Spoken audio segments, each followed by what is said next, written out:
बचपन में जैसे ही ठंड की शुरुआत होती थी, हमारी मम्मी कुछ खासा ही बिजी हो जाया करती थी। और शायद उस समय हम समझ नहीं पाते थे कि ये पुराने बक्से से खोल करके वही लाल शॉल, वो नीला स्कूल वाला स्वेटर, वो पुरानी रज़ाइयाँ, वो मेरा पीला वाला स्वेटर क्यों निकलता था। और अब जब हम बड़े हुए हैं तो समझ में आता है कि सही में जब ठंड की शुरुआत होती है तो पुराने बक्से खोल के पुरानी रज़ाइयाँ, कंबल, वो अपना वाला स्वेटर, वो वाली शॉल, वो पुराने स्वेटर्स निकालने की क्या खुशी होती है और क्या एक फुल डे का काम हो जाता है।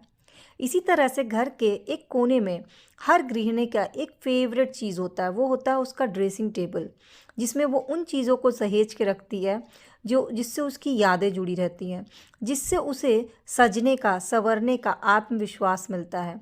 छोटी छोटी सी चीज़ें सहेज के रखना, क्योंकि हर छोटी चीज़ उसके चेहरे को, उसके रूप को निखारने के लिए उसकी मदद करती है और ये एक शौक़ भी होता है।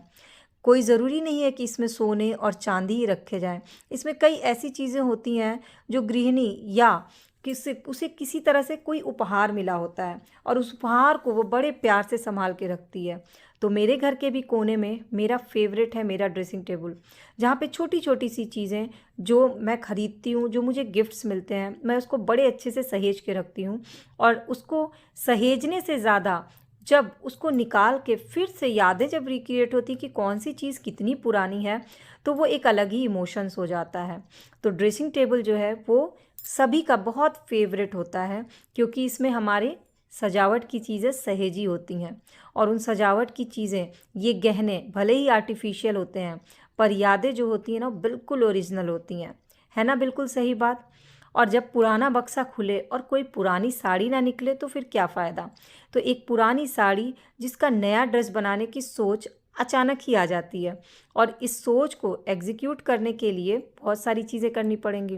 बट अगला एग्जीक्यूशन हमारे किचन में भी होता है, क्योंकि मौसम बदल रहा है और गाजर मूली का मौसम आया है। और जब गाजर और मूली आए तो इंस्टेंट वाला अचार तो बनना बिल्कुल कंपलसरी है, क्योंकि डाइनिंग टेबल पे जब हमारी थाली सजती है तो ये अचार जो होता है उस थाली को पूरा करता है। भले ही ये इंस्टेंट बनता है, लेकिन इसका स्वाद जो है ना ज़ुबान पे बहुत देर तक रहता है।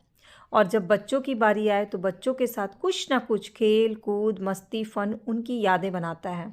तो इस तरह से रात का खाना बिना अचार के पूरा नहीं हुआ, और मेरी ये ब्लॉग बिना अपने मन की बात यानी कि दिल की बात किए पूरी नहीं होती।